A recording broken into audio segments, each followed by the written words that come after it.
इस उत्साह और उमंग के साथ हिंदी दिवस मनाने के लिए हिंदी केवल एक भाषा ही नहीं है, बल्कि ये हमारा अभिमान है, हमारा स्वाभिमान है, हमारी माता है।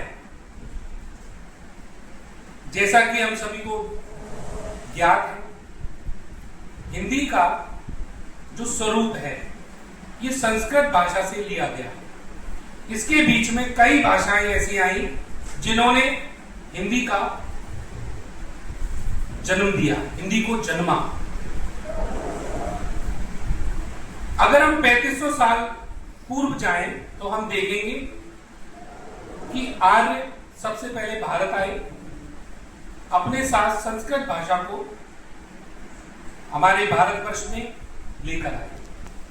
संस्कृत उस समय वैदिक संस्कृत के नाम से जानी जाती थी। बाद में एक महर्षि हुए पाणि, इन्होंने संस्कृत के अंदर व्याकरण का स्वरूप बदला। इन्होंने इसमें व्याकरण को समायोजित किया।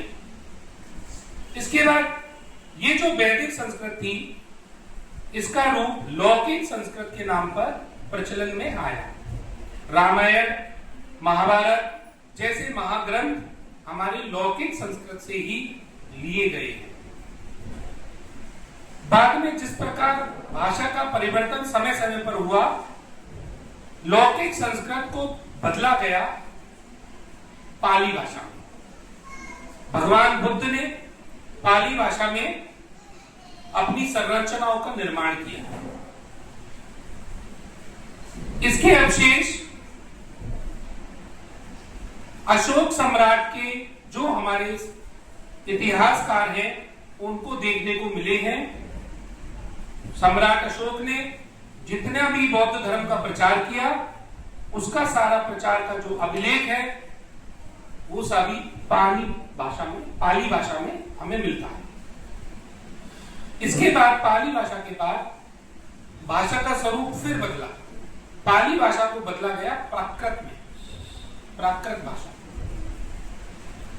प्राकृत भाषा के अंदर संस्कृत को थोड़ा सरल किया गया, जनमानस की भाषा बनी। उस समय भगवान महावीर ने अपने जैन धर्म का जो विकास किया, प्रचार किया, वो सभी प्राकृत भाषा के अंदर किया। प्राकृत भाषा का रूप दोबारा बदला। प्राकृत भाषा कई प्रकार की भाषाओं में परिवर्तनशील हुई। अब आप में से कई लोग पूछ सकते हैं कि सर ये भाषाएं क्यों बदल रही हैं? क्योंकि आर्य एक समाज में नहीं जुड़े। आर्य पूरे भारतवर्ष में फैले और वहां पर जो भाषा बोली जाती थी उसका समायोजन इनकी भाषाओं के साथ किया गया। जिस प्रकार ये लोग अलग अलग वातावरण में जिस प्रकार ये मूव करे, ये फैले, उनकी अलग अलग भाषाओं का समायोजन इनकी भाषाओं में मर्ज होता दिखा। तो हमारी 5 भाषाएं शौरसेनी, अर्धमगधी, मगधी, महाराष्ट्री, इस प्रकार की कई भाषाओं का उद्गम प्राकृत भाषाओं से हुआ। हिंदी भाषा हमारी शौरसेनी भाषा से इसका अवतरण हुआ। पश्चिमी हिंदी, गुजराती, राजस्थानी, ये जितनी भी भाषाएं थी ये सब शौरसेनी नाम की भाषा से इसका हुआ। जो ये परिवर्तन हुआ, ये सारा परिवर्तन वहां पर निवास करने वाले लोगों की बातचीत को सरल बनाने के लिए इस सब चीज का बदलाव किया कि जिससे कि लोग अच्छे से कम्युनिकेशन कर सके। धीरे धीरे हिंदी इतना प्रचलन में आई कि विदेश तक भी पहुंची। आर्य ने हिंदी भाषा का बहुत प्रचार किया, हमारे समाज ने प्रचार किया।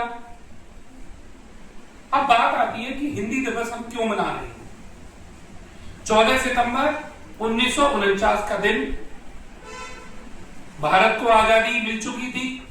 हमारे नियम बनाने के लिए डॉक्टर भीमराव अम्बेडकर और उनके साथी जो उनकी टीम थी, उन्होंने मिलकर ये डिसीजन लिया कि हम अब किस भाषा का प्रयोग करें कि जिससे लोगों के लिए हम नियम का कानून बनाएं। ये सोचने का प्रश्न इसलिए था क्योंकि भारत कई भाषाओं का देश है। मराठी, हिंदी, गुजराती, तमिल, अलग अलग तरह की भाषाएं हमारे भारत में बोली जाती हैं। ज्ञान के लिए मैं जरूर बताना चाहूंगा, दक्षिण में बोलने वाली तमिल भाषा द्रविड़ भाषा से अवतरित हुई है। इसका संस्कृत से कोई लेना देना नहीं है। तमिलनाडु में जो भाषा बोली जाती है तमिल, इसका उद्गम है वो है द्रविड़ भाषा से। द्रविड़ भाषा, जैसे मैंने बताया आर्य, तो आर्यों में भी कई संरचनाएं बनी। वो लोग द्रविड़ बोलते थे, वो लोग संस्कृत बोलते थे, उस तरह से उनकी अलग चयन है। चीनी भाषा ये अलग भाषा है, आर्य लोग लेकर आए संस्कृत, ऐसे चीनी भाषा उस समय कुछ और लोग लेकर आए, तो ऐसे अलग अलग है। अभी हम जो आज विचार करेंगे भाषा के ज्ञान पर विचार ना करते हुए हमें हिंदी के ज्ञान पर विचार करना है।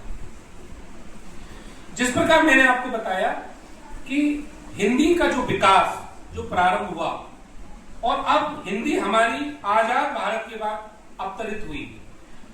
14 सितंबर 1949 के दिन संसद में एक एक्ट पास किया गया जिसके तहत यह घोषित किया गया कि हिंदी हमारी राजभाषा कहलाएगी। मैं राष्ट्रभाषा नहीं बोल रहा हूं, राजभाषा। राष्ट्रभाषा और राज्यभाषा में अंतर होता है। राज्यभाषा का मतलब होता है जिस भाषा में हम अपना कार्य संपन्न करेंगे, इसको बोलते हैं राज्यभाषा। और राष्ट्रभाषा पूरे राष्ट्र में जो भाषा बोली जाती है उसे राष्ट्रभाषा कहते हैं। हिंदी को अभी वो स्थान प्राप्त नहीं है क्योंकि हमारा देश वसुधैव कुटुंबकम की श्रेणी में आता है। हम लोग सभी को अपने अंदर समायोजित करके रखते हैं, इसलिए हमें सभी भाषाओं का भी सम्मान करना है क्योंकि हम वसुधैव कुटुंब हैं। वापस अपनी बात पर आते हैं।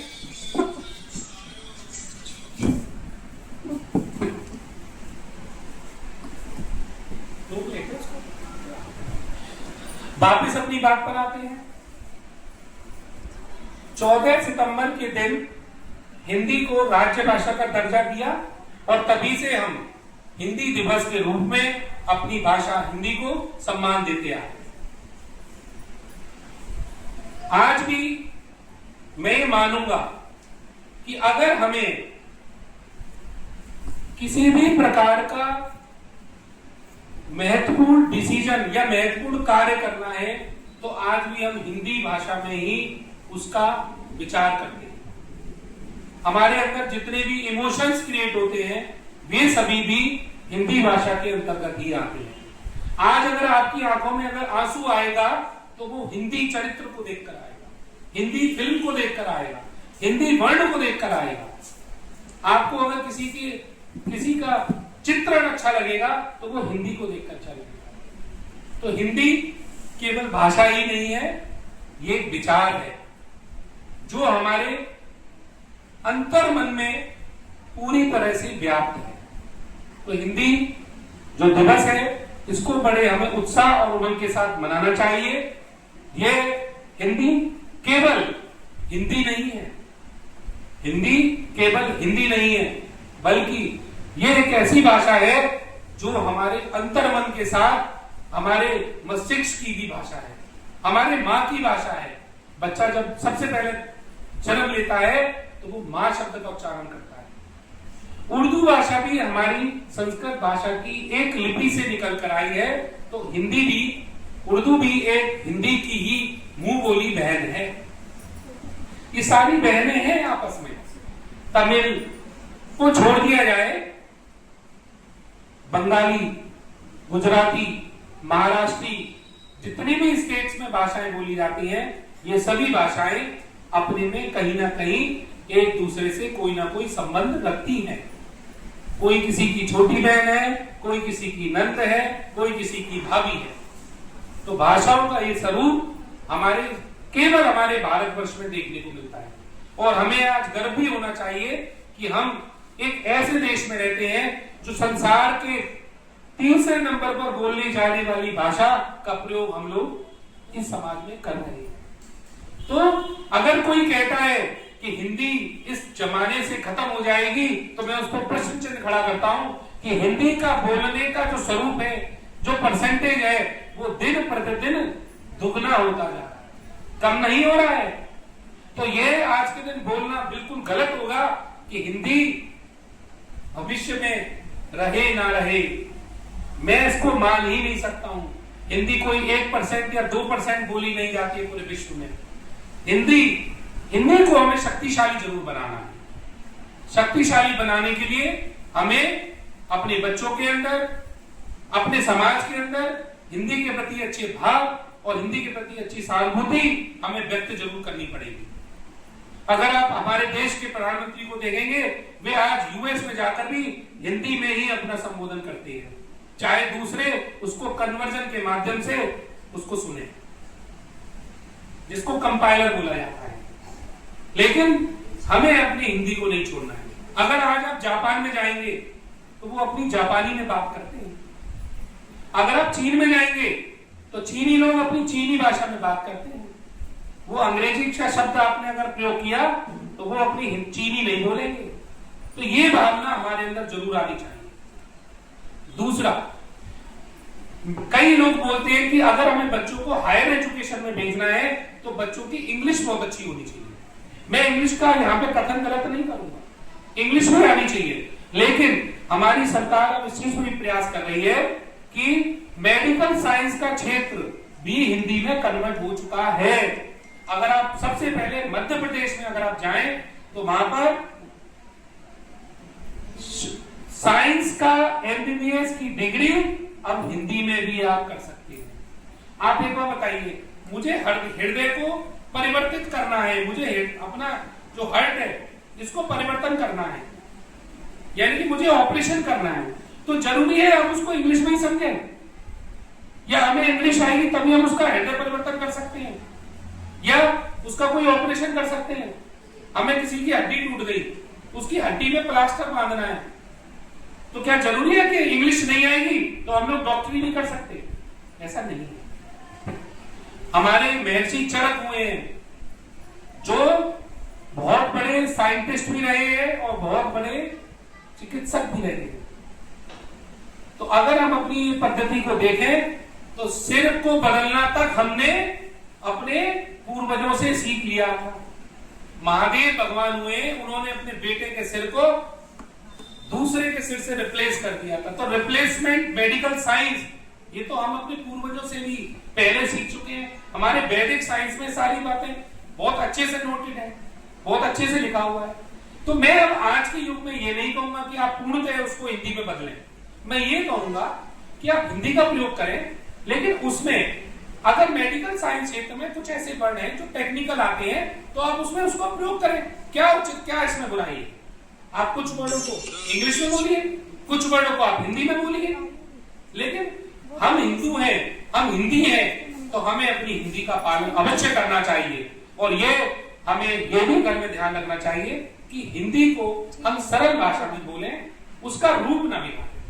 जिस प्रकार हम अपनी हिंदी में तू तड़ाक के शब्दों का, गाली गलौज शब्दों का प्रयोग कर देते हैं, इससे हिंदी का विकास रुक रहा है। असली परेशानी दूसरी भाषा नहीं है, असली परेशानी है हिंदी का सही प्रयोग ना होना। क्या कर रो है, कहां जा रो है, क्या खा रो है, ये देखो, ये हमारी ब्रजभाषा है। लेकिन हिंदी का सही रूप भी ये नहीं है। ब्रज भाषा में इसको, जिसके चित्रण को बदला गया। हिंदी को रहने दे। हिंदी हमारी एक ऐसी भाषा है जो वैज्ञानिक भाषा है। नर्सरी की मेरी यहाँ पे अध्यापिकाएं बैठी हुई हैं, उन्हें पता है कि इतनी वैज्ञानिक भाषा है कि एक एक अक्षर बिल्कुल वैज्ञानिक तरीके से उसको पिरोया गया है। अगर हम का की सीरीज को पढ़ें, क ख ग, देखो एक स्वर उच्चारण से का की सारी सीरीज। पा को बोलो तो देखो दो मुंह से बोलते हैं, प, उसके बाद क्या आता है फ, फिर क्या आता है ब, देखो ब, प, फ। ये सारे शब्दों का प्रयोग बिल्कुल वैज्ञानिक स्तर पे पिरोया गया है। तो हमारे जितने भी स्वर हैं, व्यंजन हैं, बड़े ही हिसाब से हिंदी में पिरोए गए हैं। वैज्ञानिक भाषा है, इसका प्रयोग करें इसका सदुपयोग करें, इसे अपने बच्चों को अच्छे से सिखाएं। बस मैं एक बात बोलकर अपनी वाणी को विराम दूंगा कि सभी आज हिंदी दिवस पर यह प्रण लें कि हम लोग हिंदी बोलेंगे, लेकिन स्वच्छ बोलेंगे, सरल बोलेंगे, शब्द का प्रयोग अच्छे से करेंगे और किसी भी भाषा का हम लोग बुराई नहीं करेंगे। सारी भाषाएं सब हमारी, मैंने जैसे बताया, जैसे आपने देखा होगा महाराष्ट्र में बेमतलब में पता नहीं क्या पॉलिटिक्स ये फैली हुई है कि मराठी बोलो। अरे भाई, मराठी भी तो हिंदी की छोटी बहन है।